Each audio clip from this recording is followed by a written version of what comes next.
Hello, I'm Alicia Malone, and welcome to TCM, where we're continuing to explore the films of Yasujiro Ozu on Tuesday nights this month.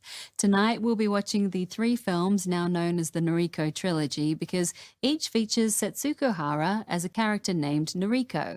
First up is Late Spring from 1949. Personally, this is my favorite film directed by Ozu, who was incredibly skilled at examining the changing societal views of pre- and post-war Japan with a subtle, stylish touch. Instead of sweeping epic stories, Ozu focused inward on the home, and Late Spring is a wonderful example of what have been nicknamed his modern family dramas. The story, by Ozu and his frequent screenwriter Kogo Noda, follows Noriko, played by Setsuko Hara, a young woman living with her father, played by Chishu Ryu. Noriko's health had suffered during the war, but now she is flourishing. She is full of life and laughter, and she enjoys being with her father. But her aunt thinks it's well past time that Noriko get married and leave the house, even if it's not what she really wants. Setsuko Hara was an established actress by the time she made Late Spring, her first out of an eventual 6 films with Yasujiro Ozu.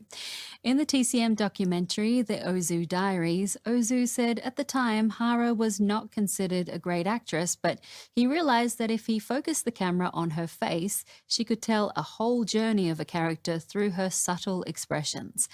That is very evident here. Watch for the scene where Noriko and her father go to a no play, and in general, how Noriko's bright light is slowly dimmed by external societal pressures.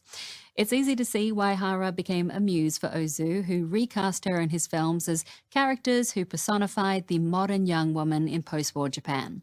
Let's see her from 1949. This is Late Spring.